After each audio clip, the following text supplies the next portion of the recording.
17 Chinese ang nahuli kaugnay sa isang scam hub umano sa Tagaytay City. Ang lugar nabuko dahil sa sumbong ng isang Chinese na tinorture umano roon. Balitang hatid ni Emil Sumangil. Samut-saring computer, cellphone at SIM card ang tumambad sa NBI nang salakayin ng isang rest house na ito sa Tagaytay.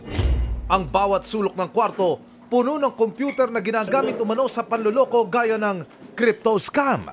Sa isang silid pa nga, aktual na nakita ang mga naka-charge na cellphone na ito.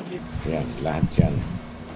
Pag-transfer ng pera, mga crypto. Nakita nyo, Chinese character.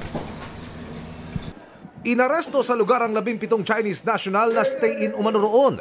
Nabuking ang umano'y scam hub sa sumbong ng isang Chino na tino-torture umano doon. Nasagip doon ang Chino. So ito yung na-save natin na biktima. Actually, gusto na niyang kumalas sa grupo.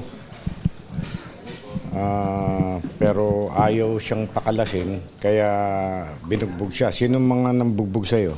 Ito. Oh, sino pa? Ayos eh. Ito. Yung nakaputi. At saka, yan.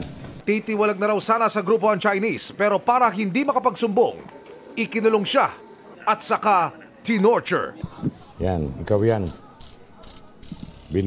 Binubugbog, kinukuryente. Dinala sa NBI VTech ang mga Chinese na sasailalim sa inquest sa kasong paglabag sa Cybercrime Prevention Act. Sinubukan naming kunin ang kanilang panig pero tumanggi sila. Kinumpis ka rin ang mga computer at cellphone na sasailalim sa pagsusuri. Emil Sumangil, nagbabalita para sa GMA Integrated News.